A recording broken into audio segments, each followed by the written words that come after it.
Our Father who art in heaven, hallowed be thy name. Thy kingdom come, thy will be done on earth as it is in heaven.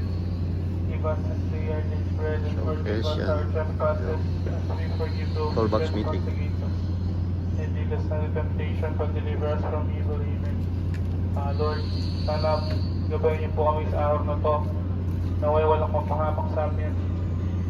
Ilayo niyo po kami sa kapahamakan. At sana po, bigyan niyo po kami magandang pangmatawan upang mapagtagumpayan natin ang aming mga laban sa araw-araw. Naway bigyan niyo po kami masaganang araw at magandang trabaho. Amen.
Masyadong i-elaborate lang. So yung mga dati pa rin yung unahin nating agenda.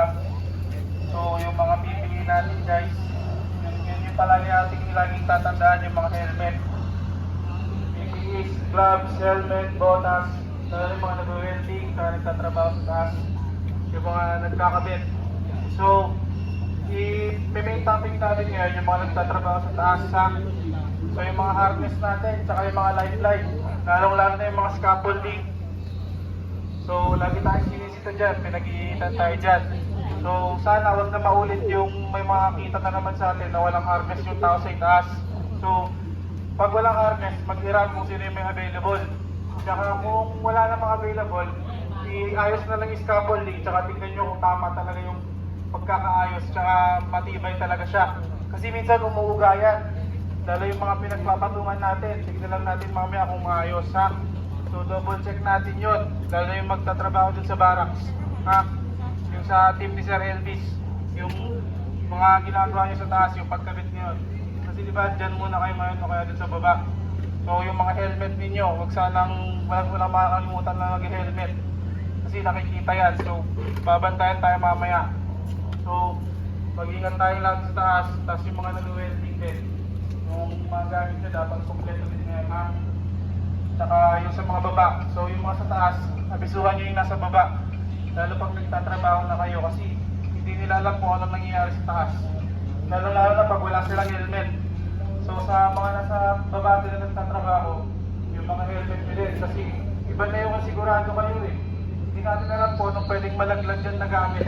Kasi minsan nakakaligtaan yan ng tao. May bibili